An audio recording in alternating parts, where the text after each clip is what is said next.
Class 11 gravitation থেকে electrical orbit নিয়ে আমরা একটা ভিডিও বানিয়েছিলাম পার্ট 1। এটা হচ্ছে তার পার্ট 2, যেখানে ইলিপসের বেসিক ডেসক্রিপশন দিয়েছিলাম, ইসেন্ট্রিসিটি কি বা সার্কুলার অরবিট থেকে ইলিপ্টিক্যাল অরবিটে যাওয়ার জন্য কোন কোন কারেকশন করতে হলো আমাদের টাইম পিরিয়ড নিয়ে, অথবা অ্যাঙ্গুলার মোমেন্টাম নিয়ে, অথবা টোটাল এনার্জি নিয়ে, সেই সম্বন্ধীয় ভিডিওটা আছে, সেটা পার্ট 1। সেটা দেখে আসবে, তাহলে অঙ্কগুলো তোমরা ইজিলি সলভ নিজেই করতে পারবে।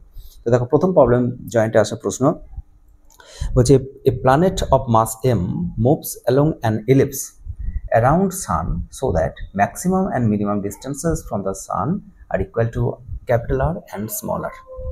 Find the angular momentum of the planet relative to the center of the sun. তো ধরো এটা সান আছে, সূর্য এখানে কোথাও একটা বিন্দুতে রয়েছে, সাপোজ এটা সান, আর এটা একটা ইলিপ্টিক্যাল অরবিট। যে কোনো একটা ফোকাসে তুমি সূর্যকে বসালে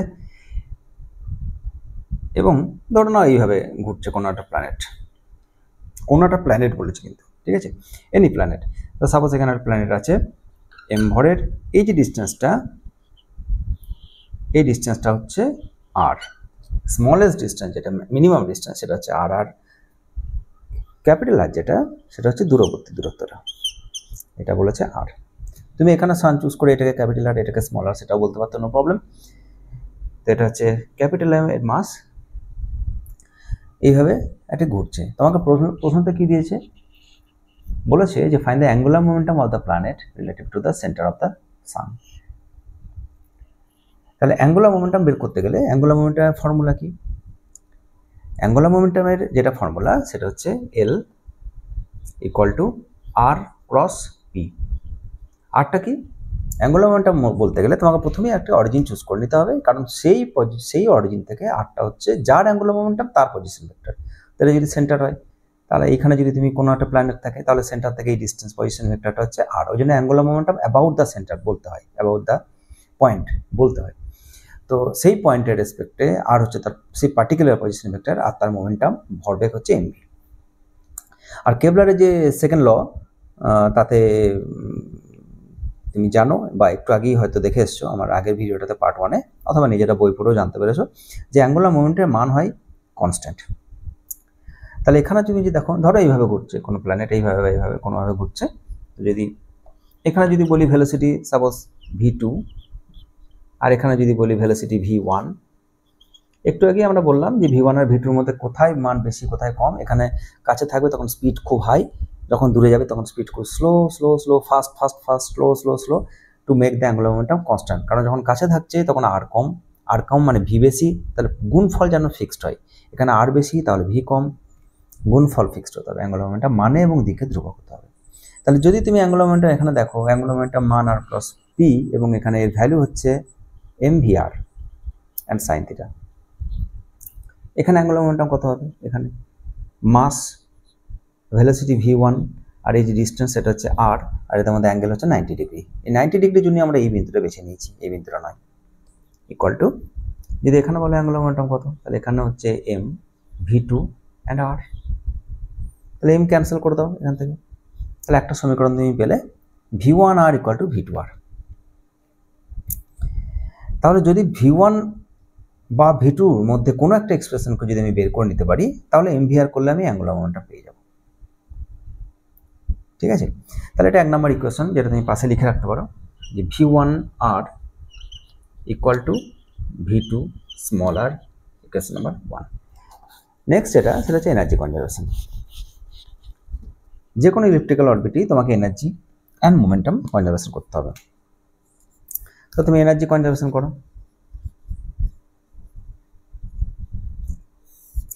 mechanical energy conservation, total energy কি? টোটাল এনার্জি হচ্ছে kinetic energy and plus potential energy.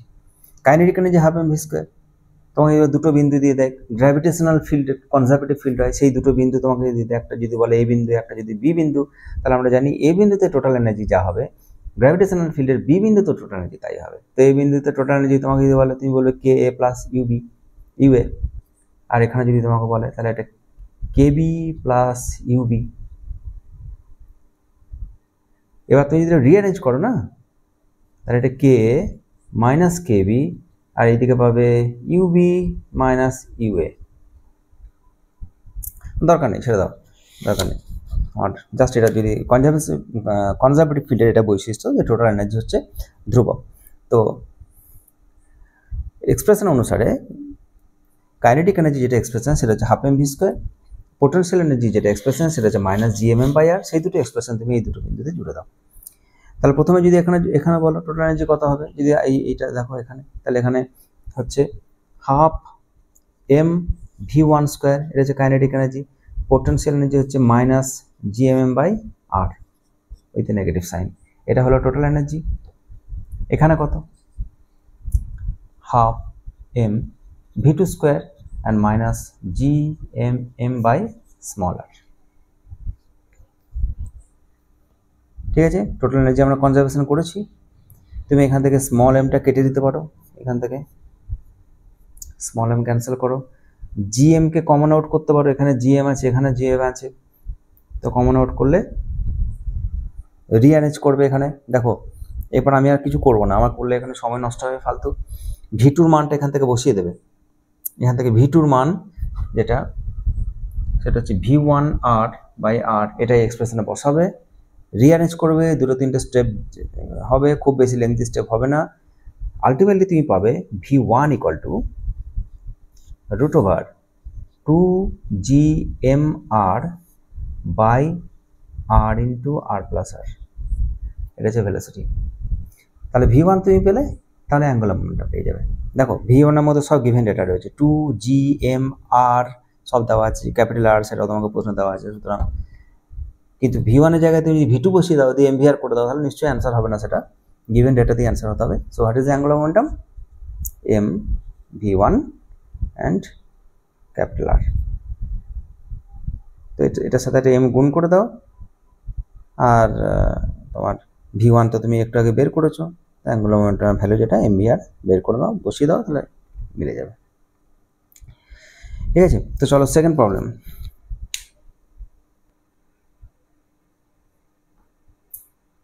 Next problem দেখো, তিনটে স্যাটেলাইট দেওয়া আছে, এ বি সি অরবিটে তারা রিভলভ করছে। তো এ একটা অরবিট যেটা সার্কুলার অরবিট, যার ডায়ামিটার দেওয়া আছে এ, আর্থকে কেন্দ্র করে সে ঘুরছে। আর বি একটা স্যাটেলাইট যেটা ইলিপ্টিক্যাল অরবিটে ঘুরছে, যার মেজর অ্যাক্সিস সেটা ডি দেওয়া আছে। আর সি আর একটা স্যাটেলাইট যেটাও আর্থের চারদিকে ঘুরছে ইলিপ্টিক্যাল অরবিটে, তারও মেজর অ্যাক্সিস হচ্ছে ডি। তোমাকে প্রশ্ন দিয়েছে, এটা জির প্রশ্ন, তোমাকে প্রশ্ন দিয়েছে, বলেছে এবিসি হ্যাভ, তাদের যে স্যাটেলাইটগুলো তাদের প্রত্যেকের এনার্জি আলাদা, টোটাল এনার্জি, মেকানিক্যাল এনার্জি, প্রত্যেকের এনার্জি সমান, প্রত্যেকের অ্যাঙ্গুলার মোমেন্টাম আলাদা, প্রত্যেকের অ্যাঙ্গুলার মোমেন্টাম সমান। তো কারেক্ট অপশন দেখো, সবার এনার্জি সমান আর সবার অ্যাঙ্গুলার মোমেন্টাম আলাদা। কিভাবে? টোটাল এনার্জি যেটা ফর্মুলা সেটা হচ্ছে মাইনাস gmm/2a। যদি সার্কেল হয় তাহলে এর মান হয়ে যাবে রেডিয়াস আর যদি ইলিপস হয় তাহলে ওটা এ, সেমি মেজর অ্যাক্সিস। তো এক্ষেত্রে দেখো সবারই সেমি মেজর অ্যাক্সিস, সেটা হচ্ছে d/2। জিটা কি ইউনিভার্সাল কনস্ট্যান্ট, এম হচ্ছে এখানে পৃথিবীর ভর, আর স্মল এমটা হচ্ছে স্যাটেলাইটের ভর, আর 2a এটা হচ্ছে সেমি মেজর অ্যাক্সিস। দেখো ডায়ামিটারের অর্ধেক সেটা রেডিয়াস। ইলিপসের ক্ষেত্রে, দুটো ইলিপসের ক্ষেত্রেই দেখো সেমি মেজর অ্যাক্সিস সমান, কারণ দুটোরই মেজর অ্যাক্সিস ডি, এরও মেজর অ্যাক্সিস ডি, এরও মেজর অ্যাক্সিস ডি, সুতরাং সবার এনার্জি সমান, ওই জন্য সবার এনার্জি সমান লেখা আছে। অ্যাঙ্গুলার মোমেন্টাম কী হবে? অ্যাঙ্গুলার মোমেন্টাম এক্সপ্রেশন যেটা সেটা হচ্ছে, যার অ্যাঙ্গুলার মোমেন্টাম বের করছি এম অ্যান্ড √gma1 - e²। আর যদি E1 হয়ে যায়, সরি E0 হয়ে যায়, তাহলে সার্কেল বলি আমরা, তখন আমরা বলি mgm, এটা 0, সুতরাং এখানে রেডিয়াস হয়ে বেরিয়ে আসবে। এটা হচ্ছে অ্যাঙ্গুলার মোমেন্টাম যদি সার্কুলার অরবিট হয়। আর যদি ইলিপ্টিক্যাল অরবিট হয় তাহলে এত। তার মানে কি দেখতে পাচ্ছি, অ্যাঙ্গুলার মোমেন্টাম শুধুমাত্র এর ওপর নির্ভরশীল নয়, সেমি মেজর অ্যাক্সিসে তো আছেই, তার সাথে সাথে এসেন্ট্রিসিটিও রয়েছে। তো এসেন্ট্রিসিটি তো এর আলাদা, এর তো = 0 সার্কেলের, আর এর তো এসেন্ট্রিসিটি আলাদা, এর এসেন্ট্রিসিটি অনেক বেশি। যত সার্কেল থেকে ডেভিয়েটেড হবে এসেন্ট্রিসিটির মানটা একের দিকে অ্যাপ্রোচ হবে। প্যারাবোলা যদি হয়ে যায় তাহলে ইট ইজ = 1। তো এটা হচ্ছে is equal to 0, then is equal to something 0.2, 0.3, 0.4, এটা আর অনেক বেশি ইসেন্ট্রিসিটির উপর নির্ভর করছে। তো এটা মনে রাখবে যে যদি তোমাকে কনক্লুশন বলতে বলে তাহলে angular momentum of the satellite A এটা ম্যাক্সিমাম হবে। স্যাটেলাইট এ যেটা, স্যাটেলাইট এ মানে দেখো এটা, তাহলে এর যেটা অ্যাঙ্গুলার মোমেন্টাম সেটা হচ্ছে ম্যাক্সিমাম হবে, কারণ এটার ইসেন্ট্রিসিটি হচ্ছে মান হচ্ছে 0। ইসেন্ট্রিসিটি যদি বেড়ে যায় তাহলে অ্যাঙ্গুলার মোমেন্টাম মান কমতে থাকবে, বিয়োগ যাচ্ছে এখানে। তো ইজিক্যালি যদি 0 হয় তাহলে অ্যাঙ্গুলার মোমেন্টাম ফার্স্টের ক্ষেত্রে যেটা সেটা হচ্ছে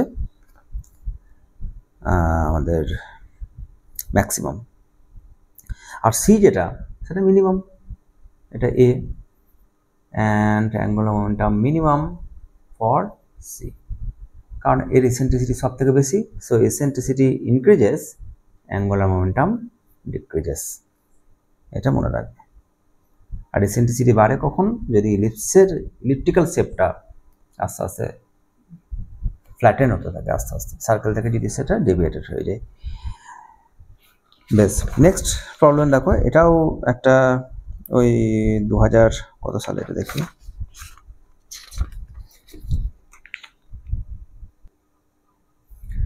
নেক্সট প্রবলেম যেটা সেটা হচ্ছে কেপলারের সেকেন্ড ল এর উপর বেস করে। তো কেপলারের ফার্স্ট ল আমরা দেখলাম যেটা সূর্যকে ফোকাস রেখে ইলিপ্টিক্যাল অরবিটে সান ঘোরে। থার্ড ল দেখেছি T square proportional to R cube. আর সেকেন্ড ল যেটা সেটা বলে যে যদি এটা ইলিপ্টিক্যাল একটা অরবিট হয় আর তার কোনো একটি ফোকাসে যদি সান থাকে, আর্থ যদি এখানে থাকে, একটা নির্দিষ্ট সময় ইন্টারভ্যাল দেখো, সাপোজ ডেল্টা টি, তাহলে সূর্য এখান থেকে এখানে গেল, সরি পৃথিবী এখান থেকে এখানে গেল, কতটা এরিয়া সোয়েপ্ট আউট করলো, এই যে রেডিয়াস ভেক্টর যেটা সেটা কতটা এরিয়া সোয়েপ্ট আউট করলো, এতটা। যদি সেম ইন্টারভ্যাল আমি অন্য কোথাও দেখি, সাপোজ আমি যদি এখানে দেখি, তাহলে একই সময়ে এই যে এরিয়াটা, সেই এরিয়াটা একই হবে। মানে রেট অফ চেঞ্জ অফ এরিয়ার সময়ের সাপেক্ষে এরিয়ার পরিবর্তন, যেটাকে বলা হয় এরিয়াল ভেলোসিটি। তো যদি এরিয়াটাকে ডেল্টা এ বলা হয় অ্যান্ড ডেল্টা টি বলা হয়, and then take the limit delta T tends to 0, then it is D A D T, এটাকে বলা হয় এ ডট বা এরিয়াল ভেলোসিটি। এটা ফিক্সড হবে, কনস্ট্যান্ট হবে, এটা দ্বিতীয় সূত্র। মানে একই সময়ে যতটা এরিয়া সোয়েপ্ট করবে, যদি অন্য জায়গায় যায় ততটা এরিয়া। যদি দূরে থাকে তাহলে তো খুব স্লো ভেলোসিটি হয় দূরে, আগের ভিডিওগুলোতে বলেছি আমি বারবার। তো এই যে এই এরিয়াটা যতটা হবে, যদি কাছে যায় তাহলে এই ভেলোসিটি অনেকটা বেশি হবে, সুতরাং এরিয়াটাও এতটা এরিয়া হবে, এরিয়ার মানটা হবে সেম। যেটা প্রুফ করা যায় এরিয়াল ভেলোসিটিটা কনস্ট্যান্টের। তো তার জন্য আমরা একটা পাশের ছবি এঁকে রেখেছি এখানে, ইলিপ্টিক্যাল অরবিট যেটা, এটা হচ্ছে সি ইলিপ্টিক্যাল অরবিট, এটা হচ্ছে সান, আর এটা হচ্ছে আর্থ। এই যে ভেক্টরটা রেডিয়াস ভেক্টর আর, এটা এখানে দেখিয়েছি, সান আছে, আর্থ আছে, এখানে রেডিয়াস ভেক্টর হচ্ছে আর। এবার কোনো একটা সময় অপেক্ষা করো, সাপোজ এটা থিটা, আর তারপর একটা অল্প সময় যার জন্য একটা অল্প কোণ সোয়েপ্ট আউট করেছে, যেটাকে ডি থিটা বলছি আমি। তো কতটা এরিয়া পেয়েছি, এতটা এরিয়া সোয়েপ্ট আউট করেছে, সেই এরিয়াটা আমরা এখানে দেখিয়েছি, এটা এই এরিয়াটা। তো এটা যদি বলা হয় আর, এটা যদি বলা হয় থিটা, তাহলে এটা কত হবে, এই যে এটা হচ্ছে আর ডি থিটা। ইলিপস হবে না, এটা জাস্ট এরকম একটা আর্ক মতো, এরকম, এটা হচ্ছে আর ডি থিটা, এরকম। কিন্তু ইলিপ্টিক্যাল অরবিটটা এরকম, ঠিক আছে। সার্কেল হলে খুব ইজিলি প্রমাণ করে দেওয়া যায়, আর সার্কেল হলে তো সেম হবেই, আলাদা করে প্রমাণ করার দরকারও নেই, কারণ সব জায়গাটায় একই রকম দেখতে, সুতরাং একই ঘটনাই ঘটবে, ভেলোসিটিটাও ফিক্সড। তো যাই হোক, তো এখানে দেখো ভেলোসিটিটা কোন দিকে, এখানে ভেলোসিটি এই দিকে, এখানে ভেলোসিটি হচ্ছে এই দিকে, এখানে ভেলোসিটি এই দিকে, তার মানে রেডিয়াস ভেক্টরের সাথে ভেলোসিটি সবসময় পারপেন্ডিকুলার নয়, এখানে পারপেন্ডিকুলার, এখানে পারপেন্ডিকুলার। কিন্তু যদি এখানে দেখি তাহলে এখানে রেডিয়াস ভেক্টর এই দিকে, ভেলোসিটি এই দিকে, পারপেন্ডিকুলার নয়। ওই জন্যে যেটা অরবিট তার ট্যানজেন্ট বরাবর ভেলোসিটি, আর সেটা রেডিয়াস ভেক্টরের সাথে যদি অ্যাঙ্গেলটাকে ফাই বলি, তাহলে রেডিয়াস ভেক্টরের সাথে পারপেন্ডিকুলার যেটা ভেলোসিটির কম্পোনেন্ট সেটা হচ্ছে v perpendicular, it is v sine phi. বোঝা গেল? এটা হচ্ছে ভি ভেক্টর, যেটা অরবিট যেটা সেটা বরাবর যে ভেক্টরটা, এটা এরকম এরকম, এইদিকে ভেলোসিটি, তার দুটো কম্পোনেন্ট, একটা এটাকে যদি বলি ফাই, তাহলে তার গাবে যে কম্পোনেন্ট আছে সেটা ভি কস ফাই, আর ওটা হচ্ছে ভি সাইন ফাই, আর V sine phi is perpendicular to R. তো আমার আর এর পারপেন্ডিকুলার কম্পোনেন্টটা দরকার, কারণ অ্যাঙ্গুলার মোমেন্টাম যখন আমরা বের করবো, angular momentum L of earth about sun, তখন আমরা কি বলি M V R and sine theta এরকম বলি, সাইন ফাই বা কিছু একটা, সাইন থিটা বা সাইন ফাই কিছু একটা বলি। তো এই যে ভি সাইন ফাই, এটাকে আমি ডাইরেক্ট ভি পারপেন্ডিকুলার লিখে দিতে পারি আর ভি সাইন ফাইয়ের জায়গায়। ঠিক আছে, এখানে ফাইটা হচ্ছে আর ভেক্টর আর ভি ভেক্টরের মধ্যে কোণ, আর ভেক্টর আর ভি ভেক্টরের মধ্যে কোণ। যদি এই কোণটা না বলো তুমি ওই কোণটাও দিতে পারতে, আর ভেক্টর তো ওইটা, তার সাথে কোণটা দিলেও অসুবিধা কিছু নেই, একই হবে, সাইন পাইয়ের সাথে pi minus theta is equal to sine theta. তো এটা হচ্ছে অ্যাঙ্গুলার মোমেন্টাম। আমাদের প্রয়োজন হলে আমরা এই অ্যাঙ্গুলার মোমেন্টাম রাখবো। This is year equation number 1। এবার দেখো এই যে এরিয়াটা, এই যে অল্প একটা এরিয়া, সাপোজ খুবই ক্ষুদ্র, সেই এরিয়াটাকে তুমি ডি এ বলে দাও। এরিয়াটা কত? একটা ত্রিভুজ হয়েছে এটা, তাহলে হাফ ভূমি উচ্চতা, হাফ ভূমি কত, আর এই যে আমাদের যে কোনো একটা আর ডি থিটা ইন্টু আর, তাহলে কি হবে? এটা একটা সামান্তরিক, গোটাটা করে দিলে কত হবে? এইটা একটা বাহু, এটা একটা বাহু, একটা বাহু আর, এই যে এটা আর, এটা আর ডি থিটা, তাহলে গোটাটার ক্ষেত্রফল কত? আর ইন্টু আর ডি থিটা, তার মানে আর স্কোয়ার ডি থিটা, তার অর্ধেকটা তোমার দরকার, এতটা দরকার, এতটা বাদ, তাহলে কি হবে? আর স্কোয়ার ডি থিটার হাফ, সেটা হচ্ছে এরিয়া, অল্প সময়ে এতটা। তাহলে এরিয়ার সমস্যাটাকে যদি হার বের করো, যেটাকে এরিয়াল ভেলোসিটি বলি, এ ডট বলা হয় সেটাকে, তো সেটা কত হবে? R is almost equal to constant, খুব ক্ষুদ্র সময়, তাহলে it is D theta D T. D theta ডিটিকে অনেক সময় থিটা ডট বলা হয়, তো আর স্কোয়ার থিটা মাথায় ডট, আমার টাইম ডেরিভেটিভ বোঝায় অনেক সময়। সুতরাং areal velocity is equal to half R square theta dot, এটা মনে রাখবে, প্রচুর অঙ্কের ক্ষেত্রে এটা দেয়। যাই হোক, এই অঙ্কের ক্ষেত্রে আমাদের দরকার নেই, আমরা এটাতেই রাখবো ডি থিটা ডিটি। তো এখানে দেখো এই এক্সপ্রেশনে হাফ আর এটা থাকলো, আর আর ডি থিটা ডিটি এটাকে সরিয়ে রাখলাম আমি, দুটো আর আছে, একটা আরকে রাখলাম, একটা আরকে ভেতরে নিয়ে গেলাম। আর ডি থিটা ডিটি মানে আবার কি? এতটা হচ্ছে আর ডি থিটা, এটা আর, এটা ডি থিটা, তাহলে এই আরটা হচ্ছে আর ডি থিটা, তাকে যদি ডিটি দিয়ে ভাগ করো, অল্প সময় আর ইজ কনস্ট্যান্ট, তো যদি ডিটি দিয়ে ভাগ করো তাহলে ভেলোসিটি পাবে, পারপেন্ডিকুলার ভেলোসিটিটাই, তাই না? একে যদি, এটা একটা ডিস্টেন্স ডিএস, একে যদি ডিটি দিয়ে ভাগ করো তাহলে ভেলোসিটি, ওই দিক বরাবর ভেলোসিটি, মানে perpendicular velocity, v perpendicular, so this is nothing but v perpendicular. তাহলে কি হলো? Half r and v perpendicular. এবার তোমার দরকার কি? তোমাকে তো এরিয়াল ভেলোসিটি এটা কনস্ট্যান্ট দেখাতে হবে, তাহলে কনস্ট্যান্ট দেখাতে গেলে তুমি একটা উপরে এম গুণ করে দাও, আর একটা নিচে এম গুণ করে দাও, তাহলে উপরে কি চলে এলো? এমভিআর। এমভিআর মানে ইকুয়েশন নাম্বার 1 থেকে অ্যাঙ্গুলার মোমেন্টাম, তাহলে এখানে তুমি এল বসিয়ে দাও, সমান হাফ এল বাই এম। কারণ ফাইনাল কনক্লুশন কি পেলাম আমি? ফাইনাল রেজাল্ট কি পেলাম? এরিয়াল ভেলোসিটি মানে d a d t it is equal to L by 2m। খুব ইম্পর্টেন্ট রেজাল্ট। আর এই যে অ্যাঙ্গুলার মোমেন্টাম, যেটা এই অ্যাঙ্গুলার মোমেন্টাম ইলিপ্টিক্যাল অরবিট অথবা সার্কুলার অরবিট যাই হোক না কেন, সেন্ট্রাল ফোর্স ফিল্ডের আওতায় যদি থাকে, তাহলে it is constant in magnitude and direction. এটা একটু আগে বলেছি, আবারও রিপিট করছি, যদি আমাকে পৃথিবীর ওপর টর্ক বলা হয় অ্যাবাউট দ্য সেন্টার, তাহলে তার মান হচ্ছে D L D T, rate of change of angular momentum is the external torque equal to R cross force. তো যেদিকে ফোর্স, এটা আর ক্যাপ, ফোর্স সবসময় কেন্দ্রের দিকে, আর ভেক্টরও সেদিকে, কেন্দ্রাতিক বল বলা হয় এগুলোকে, সেন্ট্রাল ফোর্স ফিল্ড। এদের মধ্যে অ্যাঙ্গেল সবসময় 0 ডিগ্রি বা অথবা পাই, সুতরাং এটা 0। এক্সটার্নাল টর্ক যদি 0 হয়, তাহলে অ্যাঙ্গুলার মোমেন্টাম মান এবং দিক উভয়ই কনস্ট্যান্ট হবে। যেহেতু l is constant, so areal velocity is constant. শুধুমাত্র এইটা দিয়ে একটা অঙ্ক এসেছিল, কি বলা আছে দেখো, অঙ্কটা আমি বলি, এটা লাস্ট অঙ্ক হবে। তো দেখো কি বলেছে প্রবলেম, বলেছে the ratio of earth's angular orbital angular momentum about sun to its mass is 4.4 10 to the power 15 meters square per second. And what is the area enclosed by Earth's orbit? আমরা ধরো এটা সান আর এটা আর্থ এইভাবে ঘুরছে একটা elliptical অরবিটে। Angular momentum L আর mass of the earth, angular momentum কার? পৃথিবীর অ্যাবাউট দ্য সেন্টার, আর মাস এম হচ্ছে মাস অফ ইটস মাস বলেছে, মানে পৃথিবীর ভর is 4.4 10 to the power 15 metres square per second. ডাইমেনশনটা চেক করে নেবে, angular momentum and divided by mass যদি করো। তো বলেছে what is the area enclose by it. একটু আগে দেখলে এরিয়াল ভেলোসিটি ডিএরিটি এটা constant, so areal velocity is equal to l over 2m, যার ভ্যালু হচ্ছে কনস্ট্যান্ট।